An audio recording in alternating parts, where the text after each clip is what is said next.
Now back to the show. This is The Law Show on CL 650.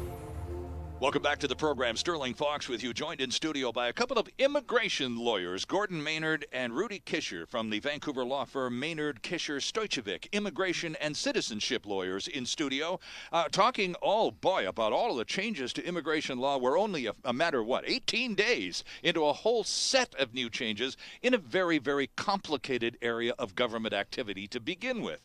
Gordon, before we took the break, you were talking about this express entry program and the different categories of skilled workers that it applies to. The government has identified different classes of workers, but they still, each and every one of them, under this new express entry program, is going to only be able to proceed upon receiving an invitation to apply. So tell us about that. Who gets invited and who gets rejected?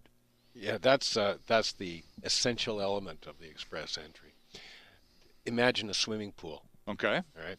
Anybody who wants to immigrate to Canada under express entry, first of all, has to dive into the pool. Right? That pool is from where they're going to select individuals and give them an invitation to apply. An invitation to apply is your ladder out of the pool. All right. If you don't get out of the pool, you cannot make an application. But there's rules about jumping in, and there's rules about climbing out. So you can't jump in unless you actually meet the requirements for one of the immigration programs, one of the economic categories. Otherwise, you're spinning your wheels. That's right. Okay. So you look at CEC, you look at federal skilled worker, you look at federal skilled trade, and you look at the minimum requirements. Does that individual have the minimum requirements for at least one of those categories? Okay. They're going to have to demonstrate that. Maybe have a language test. Well, they need to have a language test result. They need that. They need to have the right work experience. They need to have a job offer, a qualified job offer, perhaps. If so, they jump into the pool. And when they jump into the pool, they do it through a government website.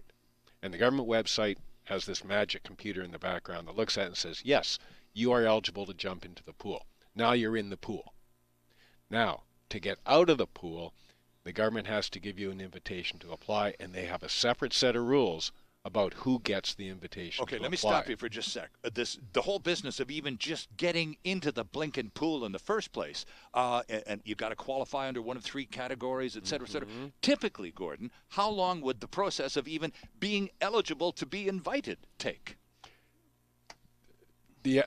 Just the process to jump into the pool. Yeah. How long is that going to take? Well, you can fill out a profile online, and if you take care with the answers and you have the information, you have to have a language test, so you have to have gone through and done a language test with certified testers and gotten your results, and they have to be the right results.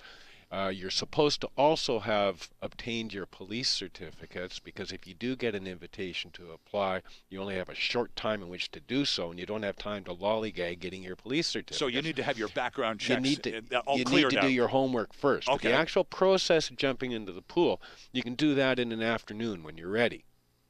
But then there's a second set of rules about jumping into the pool that you may have to register onto Job Bank. Job Bank is the government website for people looking for work in Canada. And we're all going to the government website right now going, what's the process for that? All right, how does that work? So there's two separate jumping in there. So you need to do your homework, but it doesn't take long to jump into the pool. Jumping out of the pool, or climbing out of the pool with an invitation to apply, that's another matter. You could be in that pool for a year and never get an invitation to apply. What typically, now I'm just looking for some numbers, because we're talking in abstract terms here, but these are people we're talking about. This is a swimming pool full of people, some of whom don't swim all that well. And so the point is, how big is that pool of people, and what's the invitation as a number, as a percentage of the total group that could be invited? Well, this is kind Wonderful of a new question.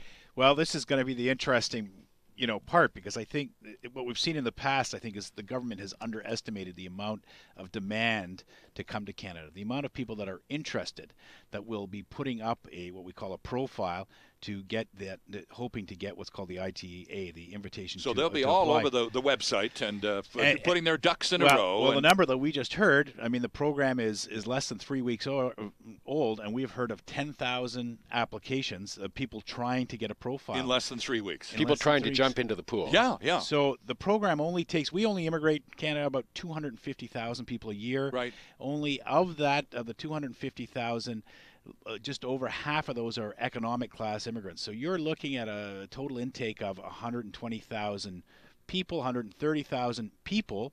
Applications are usually 1 to 3 people per application because it includes a spouse and a child usually. So you're looking at maybe 70,000 applications.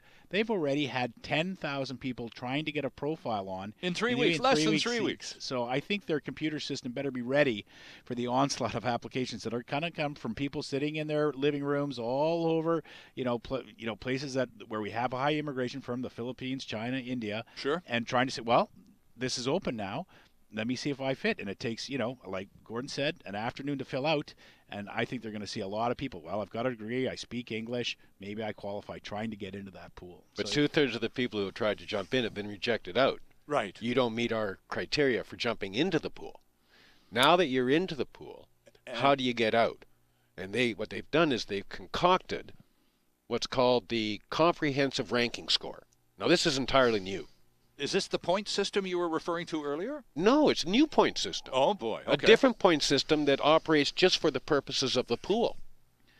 So everybody in the pool gets assessed on this comprehensive ranking system. It's a point system where they look at things like your work experience, your education, your language ability, if you have a spouse, what are their characteristics, and they give you a score. And that score is up to 600. All right? Okay. Everybody's going to have a score, and then the idea is that as they look at the people in the pool, every month, maybe twice a month, they scoop through the pool, and they take out the people with the best scores. All right? And those people are given invitations to apply. But they didn't stop at just the point system. They put another 600 points, call them bonus points.